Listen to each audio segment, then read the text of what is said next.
Hello everyone.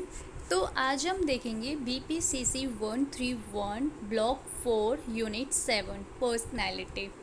तो आज हम पर्सनैलिटी चैप्टर देखेंगे कि पर्सनैलिटी का nature, definition, theories and assessment क्या क्या टॉपिक्स हैं, ये सारे आज हम कवर करेंगे।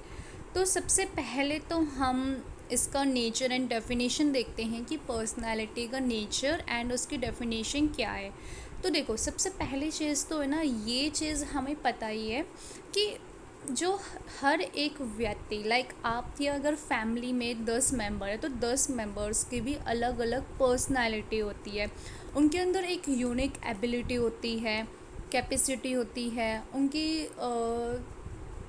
बोलने का तरीका अलग होता है, सोचने का तरीका अलग होता है, और कैसे काम करना है, काम करने का भी अलग अलग तरीका होता है। जैसे अगर आपको स्लो स्लो काम करना पसंद है बट किसी को फास्ट पसंद है और किसी को पसंद ही नहीं है, तो हर एक पर्सनैलिटी ना डिफरेंट होती है, उसकी ना खुद की एक ऑन पर्सनैलिटी होती है। मतलब हर एक, हम ये बोल सकते हैं कि हर पीपल एक यूनिक होता है, उनके अंदर एक कैपेसिटी, मतलब उनके अंदर एक एबिलिटी होती है जो कि उनको अलग बनाती है किसी दूसरे से, अगर हम कंपेयर करते हैं तो। Personality refer to individual difference in characteristics, pattern of thinking, feeling and behaving.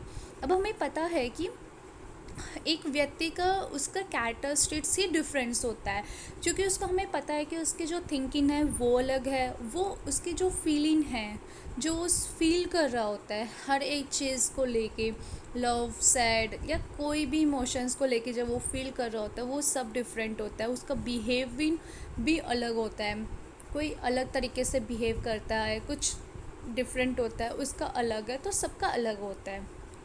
तो हर एक पर्सन की ना स्पेशल क्वालिटी होती है उसके अंदर। तो उसी ट्रेट्स को क्या है ना कि उसको उसी ट्रेट्स की वजह से हर एक पर्सन को दूसरे से इंटरेक्ट करने में आपकी हेल्प करती है। अब जैसे कि आपकी जो एक, जैसे मेरी एक स्पेशल क्वालिटी है कि मैं हर किसी से बहुत ईज़िली कनेक्ट हो जाती हूँ।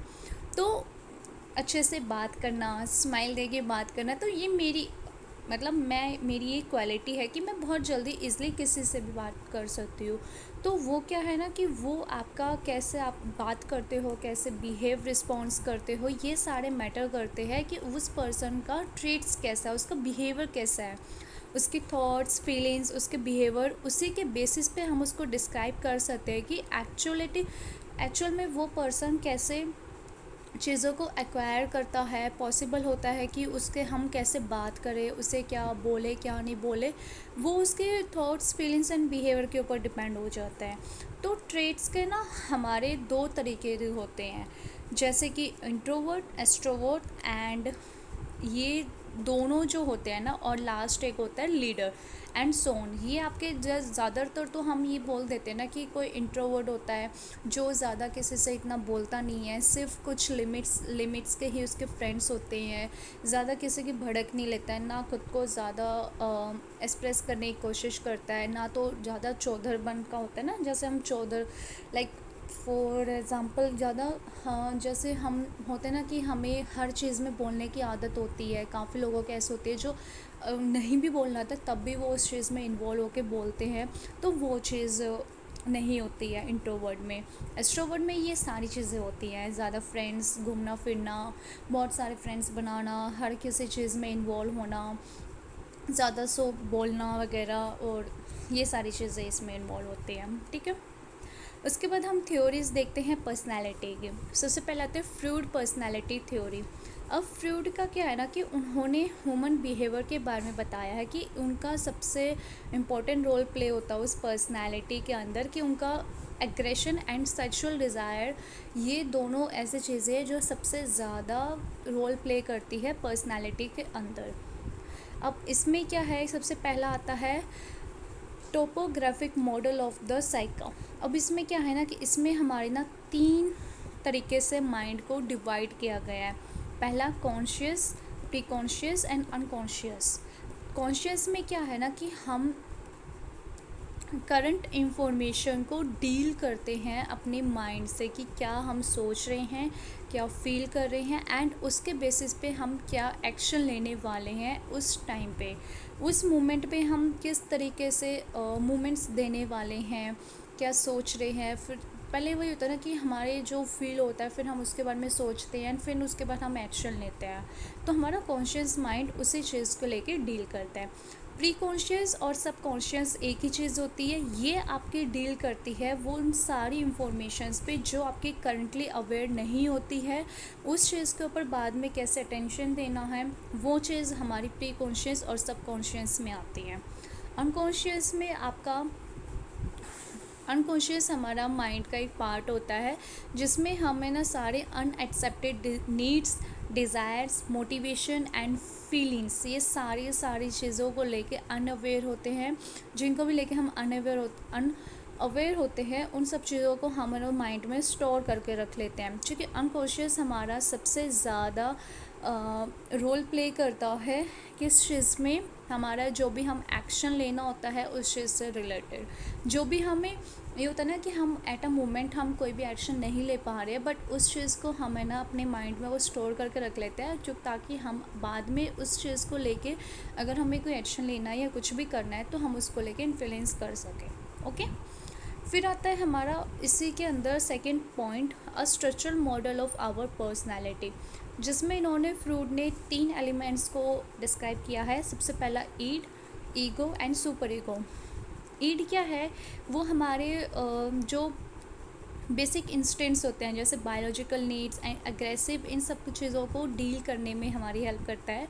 जैसे कि इसका सबसे मेन एम ये होता है कि अगर आपको कोई भी चीज़ ऐसी है जो कि आपको करनी है, ठीक है, वन नीड इमिडिएटली, बट किसी मॉडल जैसे होता है ना कि आपके उस व्यक्ति में या फिर उस सोसाइटी के अंदर वो मॉरल वैल्यू उस चीज़ की नहीं है, तो उस चीज़ को कैसे नहीं करना है वो चीज़ हमें बताती है।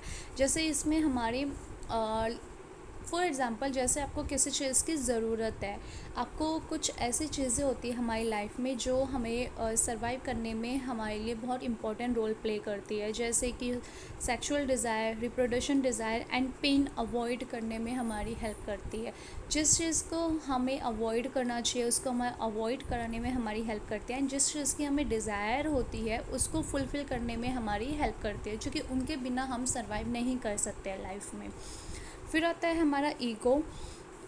ये हमारी पर्सनालिटी का एक पार्ट होता है, क्योंकि ईगो हमारा वर्क करता है कि कैसे हमें जो जैसे हम ईड हमारी डील करने में हमारी हेल्प करता है, वैसे ही हमें कैसे सिचुएशन पे रिएक्ट करना है, कैसे हमें काम करना है, उस चीज़ को कैसे करना है, उस चीज़ में हमारी हेल्प करता है। Ego is that part of the id which has been modified by the direct influence of the external world. अब एक्सटर्नल वर्ल्ड में कैसे हमें डायरेक्ट इन्फ्लुएंस करना है, उसको कैसे मॉडिफाई करना है, उस चीज़ में हमारी हेल्प करता है, क्योंकि ईगो भी हमारा ईड का एक पार्ट होता है और वो हमें मॉडिफाई करने में हमारी हेल्प करता है कि हमें कैसे डायरेक्ट इन्फ्लुएंस करना है। अगर आप बाहर के वर्ल्ड दुनिया में कोई भी चीज़ हो रही है तो उसको कैसे मॉडिफाई करके हमें काम करना है, वो चीज़ में हमारी हेल्प करते हैं। सुपर ईगो हमारा क्या है कि इसको हम मॉरल मास्टर और मॉरल गुरु के नाम से जानते हैं, जो हमारी पर्सनैलिटी को रेफर करता है। इसमें क्या है कि हाँ, इसमें हमारा जो सुपर ईगो का रोल होता है वो हमारे अंदर से होता है कि हमारे क्या मॉरल एंड एथिकल वैल्यू है। अगर हम देखो, कुछ हमारे खुद के रूल्स होते हैं एंड कुछ होते हैं जो सोसाइटी की तरफ से बनाए जाते हैं, तो उन्हीं चीज़ों को कैसे हमें निभाना है या फिर उस पर काम करना है, लाइक उसको दिखाना है, वो चीज़ रोल प्ले करता है हमारा सुपर ईगो में।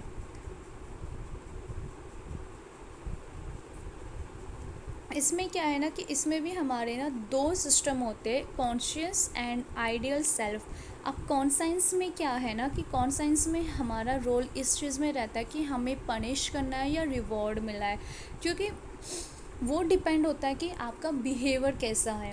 आप किस तरीके से बिहेव कर रहे हो, आपने कोई गलत काम तो नहीं किया है या आपने सही काम किया है कि उसको रिवॉर्ड मिलेगा, एंड अगर आपने गलत काम किया तो आपको पनिश मिलेगा। तो ये हमारा कॉन्साइंस का रोल होता है। आइडियल सेल्फ में क्या है ना कि हमारी हमारी खुद की क्या एक सेल्फ पिक्चर है हमारे, जो कि ये है कि सिर्फ़ और सिर्फ आप किस तरीके से लाइक बिहेव कर रहे हो, वो डिपेंड होता है आपके बिहेवियर पे। मतलब मीन्स पूरा ओवरऑल ये है कि आपका बिहेवियर कैसे होता है, आप किस तरीके से लोगों से बात करते हो, किस तरीके से उनसे कनेक्ट करने की कोशिश करते हो, आप उनको अच्छे से बिहेव कर रहे हो ना, आप उनको कहीं कहीं ना कहीं उनको दर्द या फिर कोई ऐसी चीट वगैरह तो नहीं कर रहे हो ना, तो वो चीज़ इसमें मेन होती है कि आपकी खुद की क्या पिक्चर है। ठीक है। फिर आती है सेकंड हमारी पर्सनैलिटी, जो है बिहेवियरिस्ट अप्रोच टू पर्सनैलिटी। अब इसमें क्या है कि इसमें हमारा डिस्क्राइब करता है कि internal mental process is gradual incorrect. जैसे कि हमारा एस और आर स्टिमुलस रिस्पॉन्स हमारा रिलेशनशिप है, वो एक हमारा रोल प्ले करता है कि हमें किस तरीके से बिहेव करना चाहिए, क्योंकि हमारा सबसे ज़्यादा मेन फोकस हमारा स्टडी हुआ था बिहेवियर पे। देखो, इसमें सबसे पहले ये चीज़ समझनी ज़रूरी है कि ऐसा रिलेशनशिप क्या है और इसका रोल प्ले क्या है। तो इसके पर्सनालिटी के अकॉर्डिंग अगर हम देखें तो उसमें हमें ये देखा जाता है कि सबसे ज़्यादा हमारा कैसे चीज़ें लाइक परफॉर्म की जा रही है, कैसे लोग एक दूसरे से डिफरेंट हो रहे हैं, कैसे मतलब उन दोनों के जैसे लोगों के बीच में जो डिफरेंस होता है वो कैसे परफॉर्म किया जा रहा है। इसमें बेसिकली हमारे 3 मेजर थ्योरीज होती है जो लर्न करने की होती है: classical condition, instrumental condition and observational learning. ये 3 हमारी थ्योरीज होती है जो इसमें सबसे ज़्यादा हमें लर्न करने की ज़रूरत होती है। अगर हम बिहेवियर पर्सनालिटी के ऊपर हम बात कर रहे हैं तो इसमें हर एक ह्यूमन की ना एक डिफरेंट लाइफ कंडीशंस होती हैं, जो कि हमें पता है कि जो हमारा स्टिमुलस एंड जो इनका जो रिलेशन होता है उसको लर्न करना बहुत ज़रूरी होता है, क्योंकि हर और ये भी नहीं कि सब एक सेम तरीके से लर्न कर रहे होते, नहीं, हर कोई लर्न करने का भी तरीका ना अलग होता है, डिफरेंट होता है, सबसे अलग होता है। हर किसी का हर एक चीज़ को करने का जो तरीका होता है ना वो अलग होता है। ये इसी वजह से तो वो हम लोगों के बीच में डिफरेंस लेके आ सकते हैं कि इनकी पर्सनालिटी ऐसी है और उनकी ऐसी है। फिर आते third, humanistic approach to personality. Maslow and Roger ने इसमें सबसे ज़्यादा हमें बताया था कि बिहेवियर के बारे में क्या सोचते हैं, कैसे अवेयर होते हैं, क्या फीलिंग्स होती है, क्या एटीट्यूड्स होता है और कैसे इस चीज़ को इन्फ्लुएंस होके हम अपना बिहेव करते हैं। इसमें सबसे इम्पॉर्टेंट चीज़ ये होती है कि सेल्फ़ कॉन्सेप्ट और सेल्फ़ इमेज हमारा सबसे ज़्यादा रोल प्ले करता है, क्योंकि वो ही है कि हम किस तरीके से फील करते हैं, उसको एटीट्यूड करते हैं एंड एक उसको किस तरीके से एवलेट करने की कोशिश करते हैं, वो चीज़ हमारे इसमें आती है। ठीक है। फिर आता है ट्रेट थ्योरीज ऑफ पर्सनालिटी, जिसमें हम आइडेंटिफाई करते हैं और स्टडी करते हैं कि कैसे हम हम लोगों के जो साथ में जो हम प्रेडिक्ट करते हैं पर्सनालिटी की, वो कैसे होती है। जैसे कि एस्ट्रोवर्ड्स अगर हम बात करें, कैसे एस्ट्रोवर्ड और इंट्रोवर्जन का कैसे डिफरेंस होता है, और ये तो हमें पता ही है कि कुछ जो एस्ट्रोवर्ड होते हैं वो बहुत ज़्यादा फ्रेंडली होते हैं, आउटगोइंग होते हैं, टोकन होते हैं, एडवेंचर्स होते हैं। और अगर हम कंपेयर करते हैं इंट्रोवर्जन में, वो बहुत ज़्यादा कम फ्रेंडली होते हैं, लेस एडवेंचर्स होते हैं, रिजर्व्ड होते हैं। तो ये सारे होते हैं। और इसी के अंदर हमारे कुछ थ्योरीज भी आती हैं: Allport trait theory, Cattell trait theory, Eysenck trait theory and McCrae and Costa 5 factor big 5 theory. ये कुछ थ्योरीज़ है जो हमारी ट्रेट थ्योरीज ऑफ पर्सनालिटी के अंदर से आती हैं, जिनमें इनमें भी ना सेम वही चीज़ें बताई गई हैं कि कैसे लोगों की पर्सनालिटी को डिफरेंट तरीके से अलग अलग साइकोलॉजिस्ट ने अपने तरीके से डिफ़ाइन किया है। फिर आता है Indian approach to personality. Indian intellectual tradition में सबसे ज़्यादा डीप तरीके से समझाया गया है कि ह्यूमन नेचर कैसा है, उनको समझना उसको समझना बहुत डीप तरीके से जाना होता है, क्योंकि वो एक ट्रेडिशनल हो जाता है। और क्योंकि जैसे कि हम अपने इंडिया में देखें तो इंडिया में क्या है ना कि काफ़ी लोगों का जो नेचर होता है ना, उनकी जो पर्सनालिटी है वो उनके ट्रेडिशंस की वजह से होती है। लाइक उनके जो एथिकल वैल्यूज़ होती हैं ना, उसके बेसिस पे होती हैं। तो उसी के ऊपर कुछ थ्योरीज़ हैं, जैसे कि अ, सत्विक हमारी हो गई। तो सत्विक क्या है ना, सत्वा गणा जो डोमिनेंट लोगों के बारे में बताया जाता है कि वो बहुत ज़्यादा डिज़ायर होते हैं, गुड्स होते हैं, केयरिंग होते हैं और थोड़े डोमिनेंट भी होते हैं। फिर आता है राजा राजा सिख, जो कि बहुत ज़्यादा एक्टिव होते हैं, इमोशनल होते हैं और डोमिनेंट्स के उसमें जाता है। राजाज dominant person is full of attachment. ठीक है। फिर आता है तामासिक। तामासिक भी हमारा गुना डोमिनेट्स की तरफ ही जाता है। ये पर्सन सबसे ज़्यादा स्लगिश और इग्नोरेंट होते हैं, बट ये पॉजिटिव भी बहुत ज़्यादा होते हैं और बहुत ज़्यादा हार्ड वर्क भी होते हैं। तो ये आपके ना, ये उस ट्रेडिशनल के बारे में बताया गया है, जो ट्रेडिशन हमारे इंडिया के अंदर जो एक उनकी जो पर्सनालिटी होती है ना, उसको डिपेंड करता है, उसको अलग अलग तरीके से बताया गया है। ये हमारे ट्रेडिशनल तरीके से बताया गया है। ठीक है। फिर आता है हमारा last topic, assessment of personality. अब क्लिनिकल साइकोलॉजिस्ट भी हमारी पर्सनालिटी का एक पर्सनालिटी को टेस्ट करने के लिए हम मेज़र करते हैं कि उनकी एंग्जाइटी डिसऑर्डर्स, ये सारी चीज़ें कैसी हैं, क्योंकि इसी के बेसिस पे ना हम प्रॉब्लम को, अगर कोई प्रॉब्लम होती है और या फिर अगर हमें उन दोनों के बीच में डिफरेंस निकालना है तो वो हम निकाल सकते हैं।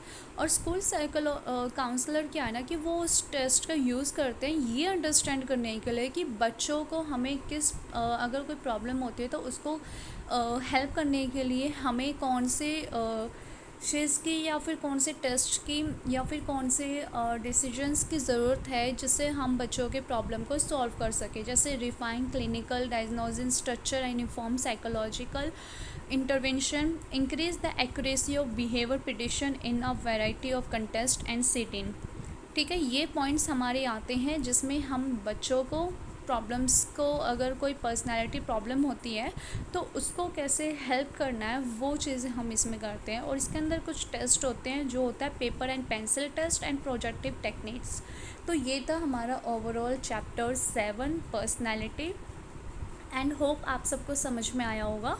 ये छोटा सा ओवरव्यू था जिससे आपको एक आइडिया मिल जाएगा, क्योंकि काफ़ी लोगों को पूरे चैप्टर पढ़ने का टाइम नहीं होता है, तो एक छोटा सा ओवरव्यू रहता है कि उससे ना फिर खुद, क्योंकि जितना आप खुद से बना के और एग्जांपल दे के करके आओगे ना पेपर में, उतने अच्छे मार्क्स मिलेंगे। तो बाकी अगर कोई भी डाउट रहता है तो नीचे कमेंट बॉक्स में मैसेज करके बता देना। एंड अगर असाइनमेंट्स में या फिर आगे क्वेश्चन पेपर देखने के बाद अगर कोई क्वेश्चन में डाउट रहता है या पीछे किसी भी यूनिट्स में अगर आपको कोई डाउट रहता है तो नीचे कमेंट बॉक्स में बता देना। And thank you so much, bye bye.